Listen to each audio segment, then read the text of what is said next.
Hello and welcome back to the another episode of the Hindu News Analysis. Well, it is 21st September 2025 today, and in this video, we are going to discuss some important articles which are very much relevant for your preparation. But as you know, today it is Sunday and we don't have editorial sections in the Hindu newspaper. So, whatever was important for you, we had brought it here and we will discuss that. Before we start our discussion, I would like to give the idea how we are going to approach these articles so that it will give you the proper idea and it will make you free about the video. It will get you ready for the video. With respect to every article, first we will try to understand what is the summary of the article.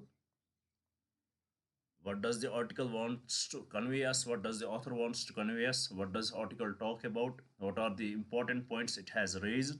We'll try to understand that. We'll try to understand the crux of the article.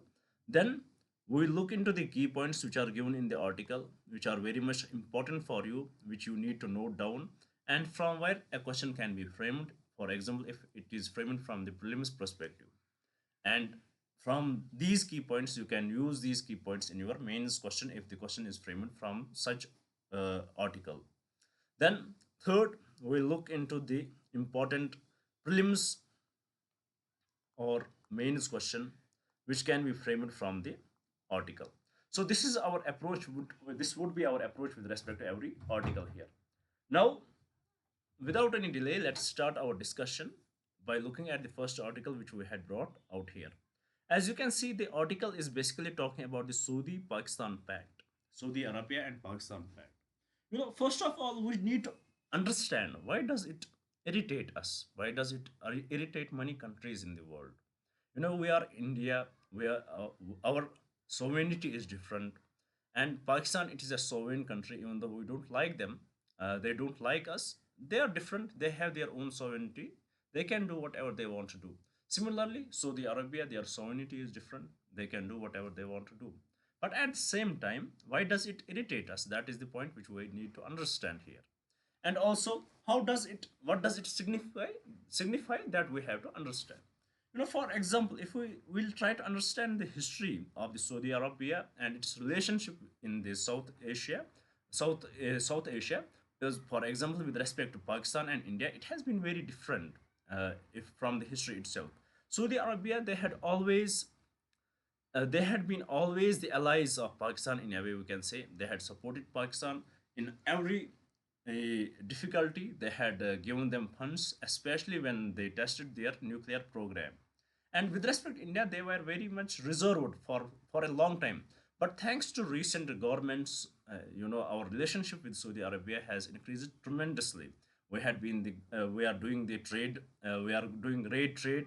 There are many Indians in Saudi Arabia who send every year remittances to India, and our relationship had improved to the highest levels. And if you can remember, when the Operation Sindoor, when there was Pahalgam attack, at that time, our PM Narendra Modi, he was in Saudi Arabia itself. So the relationship with Saudi Arabia, it was increasing tremendously. But there is also a catch. There has been the issue in the Middle East is very much different. For example, if you want to side with any country, definitely there would be some other country with with whom there would be the issues. For example, there is Israel is there, Iran is there. So these are the countries with which the Saudi Arabia has the issue, and India has tried its best. We had tried our best to, to balance all these countries. We had been trying our best. We had great relationships with Iran.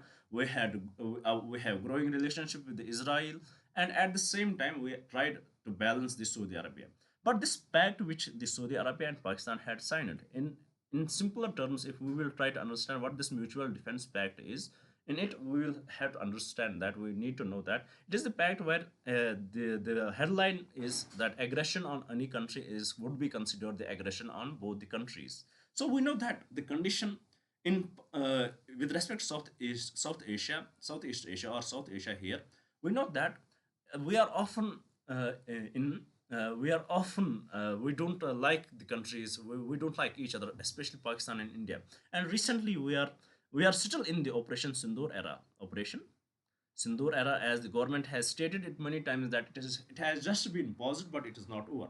So definitely it will have once, for example, if such incident happens, if for example if Pakistan tries to infiltrate its militants into the Kashmir region or into the India, and they will do any unwanted activity there, then our new normal, what we had said that we will attack the Pakistan territory, we will attack the infrastructure, the militant infrastructure in Pakistan, that is going to be very difficult. That can be very much difficult for us to do so, because by this pact we will be angering these two. So this is something which we need to worry about. And at the same time, how our relationship will build from now onwards towards Saudi Arabia, towards Israel, and towards Iran. So we need to balance all these countries. And at the same time, the article also talks about the timing at which this agreement was signing. You know, if we look at the Middle East, the countries in the Middle East, like the countries like Qatar, countries like UAE, countries like Saudi Arabia, they had always been dependent on, with respect to their defense, they had been always dependent on they had been dependent on the US defense system. US defense system. The US has guaranteed the security to these countries. But unfortunately, if you can remember, few days back, when the Israel attacked the territory in Qatar, so it raised the question, it raised various question marks about the US's credibility. Can US defend these countries when the enemy is the country like Israel, when the enemy is the ally of USA?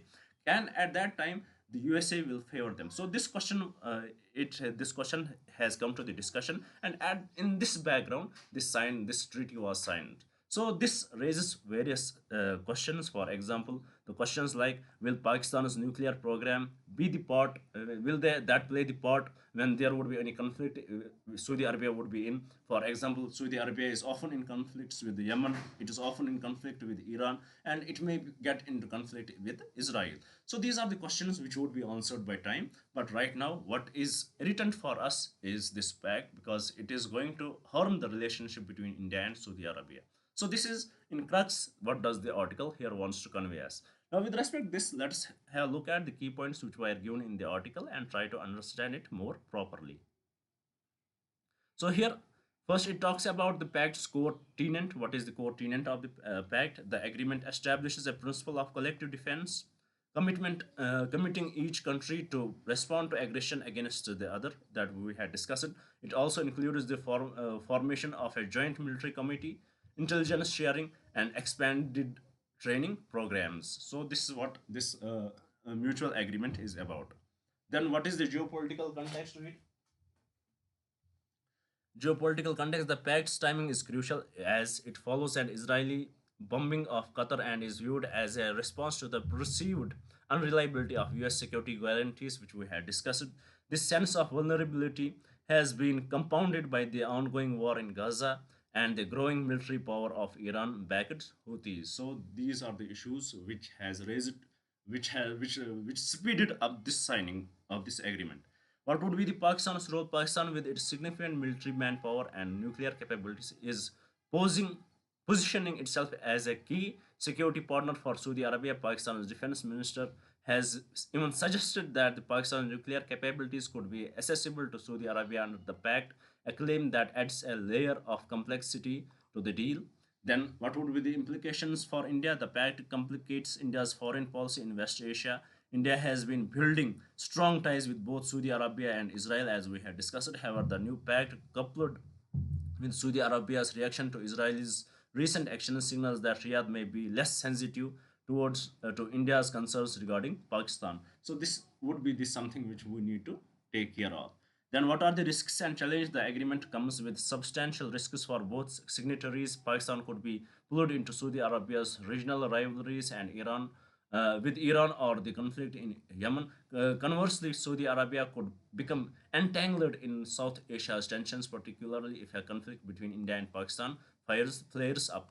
So these are the issues which can be which this agreement can raise for both these countries. Why we are concerned about this? Because we are often in conflict with Pakistan and Saudi Arabia. We consider them as our friends. So this is something which will worry us. So with respect to this, what kind of question can be asked? You know, basically this topic is fully focused on your mains. If a question would be asked from this article, it would be a mains type question. But here we had brought a type of question which if they would want, they can ask you. For example, according to the article, what is the core principle of the mutual defense pact signed between Saudi Arabia and Pakistan? It is considering any aggression against one country as aggression against both. So this would be the answer to it.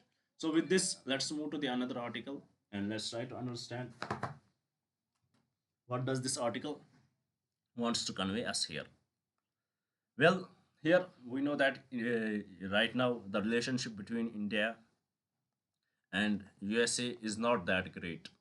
Is not that great. Why? Because the tariffs which which the US imposed on India, because of the tariffs which the US imposed on India, they, which are biased, a kind of biased tariffs which were imposed on us.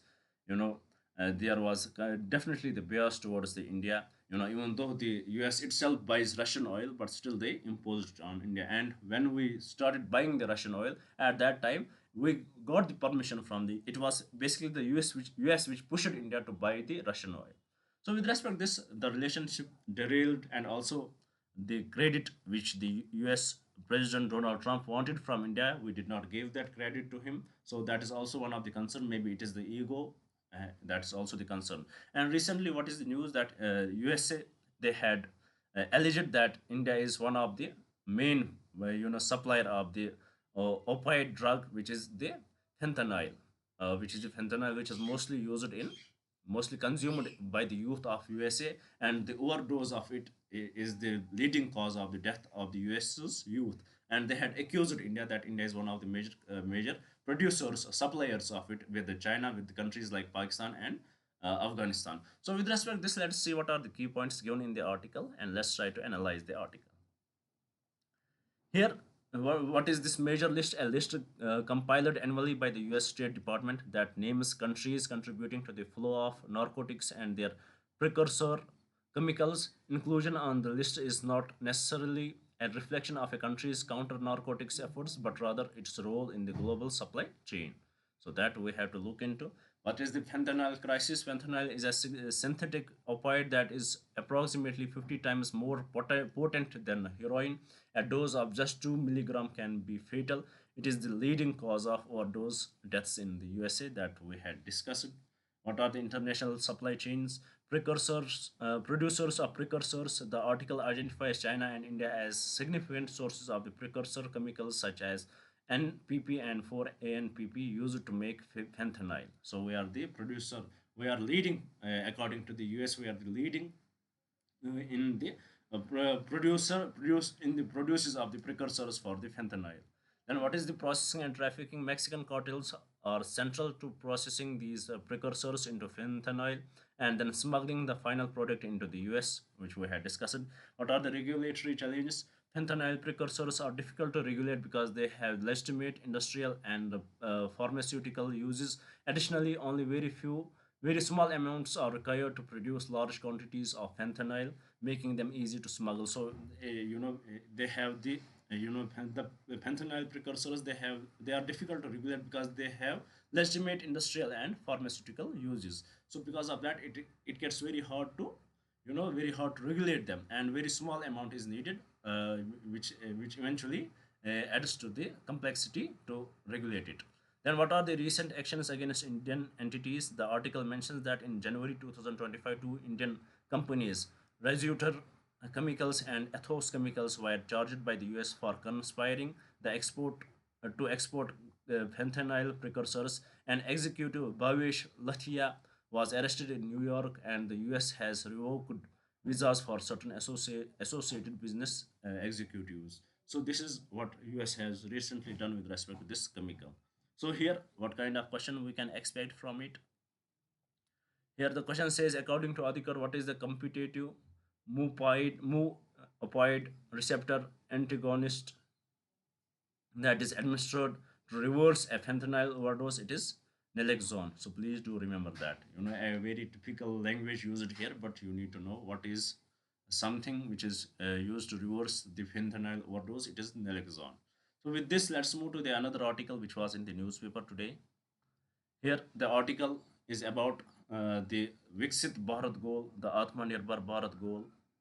Atmanirbhar Bharat goal, which was given by the PM Narendra Modi, and he had stated few important points in this article, in this visit in the Gujarat, where he stated few important points which we need to analyze about. So let us discuss what does the Narendra Modi discussed there.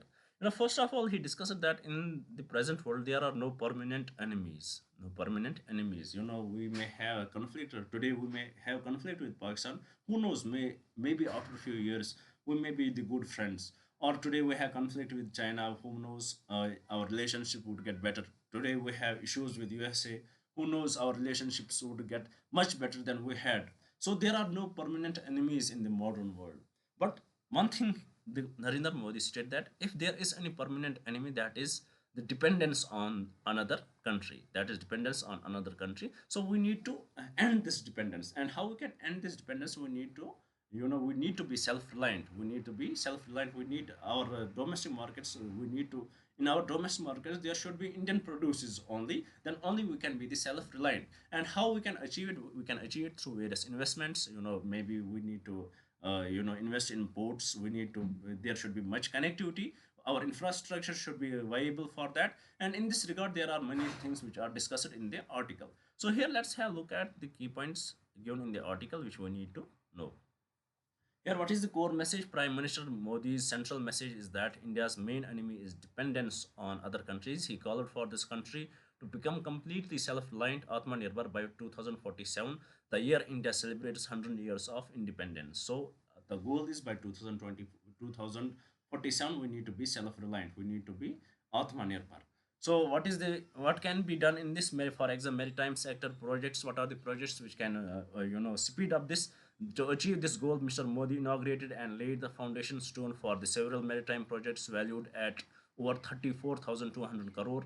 Key projects include the Mumbai International Cruise Terminal, new container terminals at Sayama Prasad Mukherjee Port and Pradeep Port, and improvements at Chennai's Kamarajar Port. So this is one of the step in reaching this goal. And then the article also talks about one nation, one document, and one nation, one port. The PM Narendra Modi announced that all major ports will be freed from complex, fragmented processes. These new initiatives are designed to simplify trade and commerce by standardizing documents and port operations nationwide.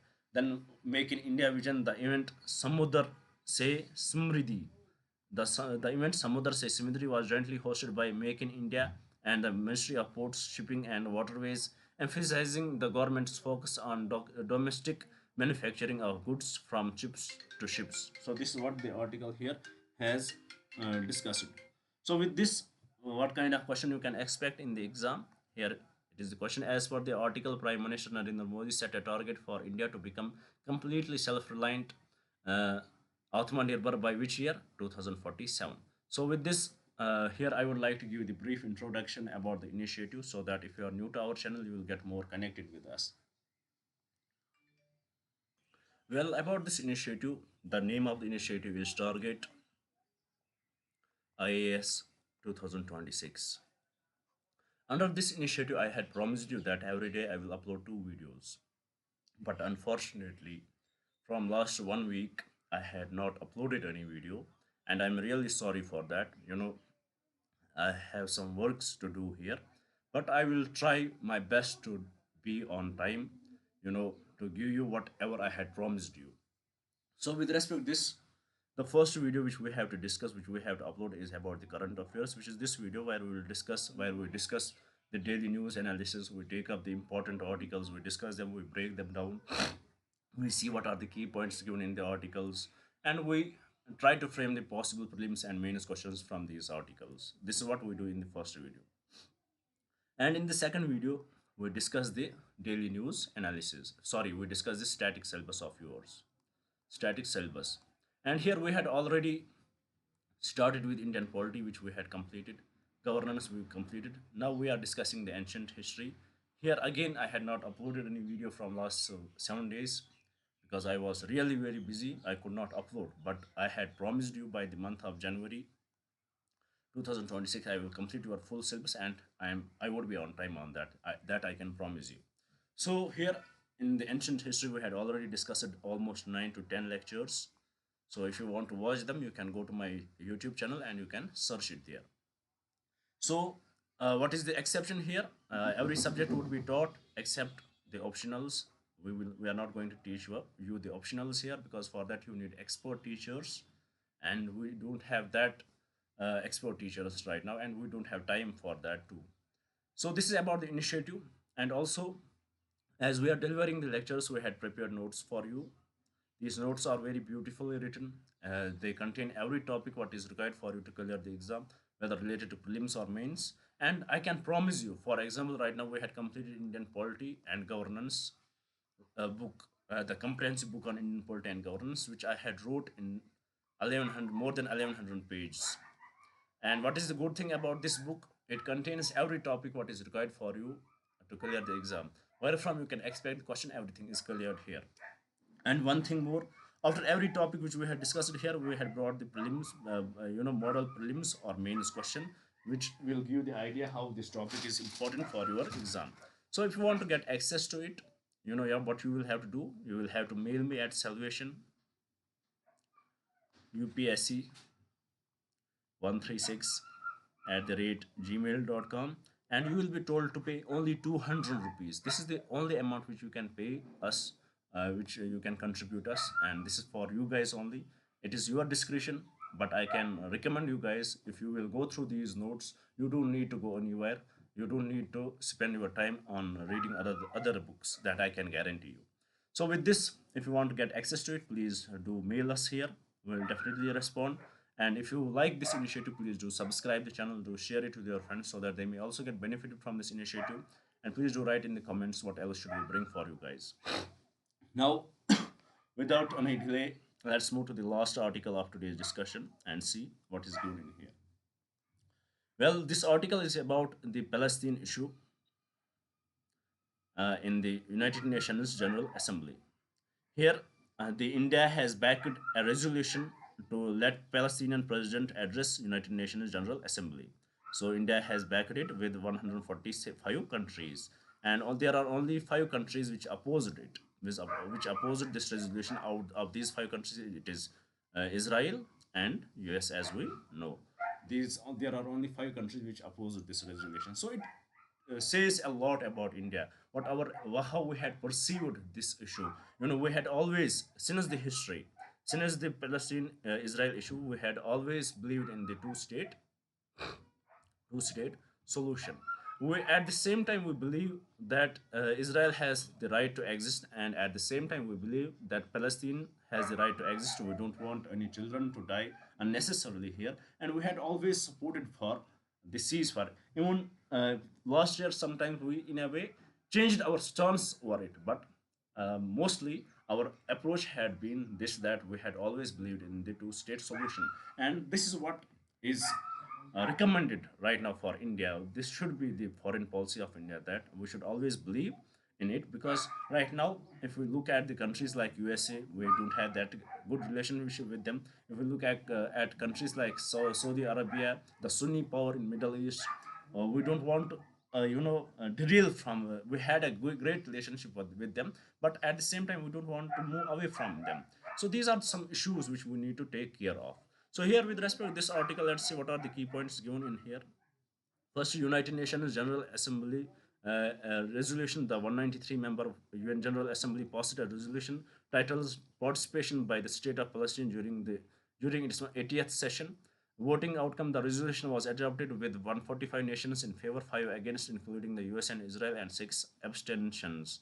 Then India's stance: India voted in favor of the resolution that we had discussed. Reasons for the resolution: the resolution was put forward after the US denied visas to Palestinian officials, including President Abbas, barring their in-person participation. So what would be the mechanism for address?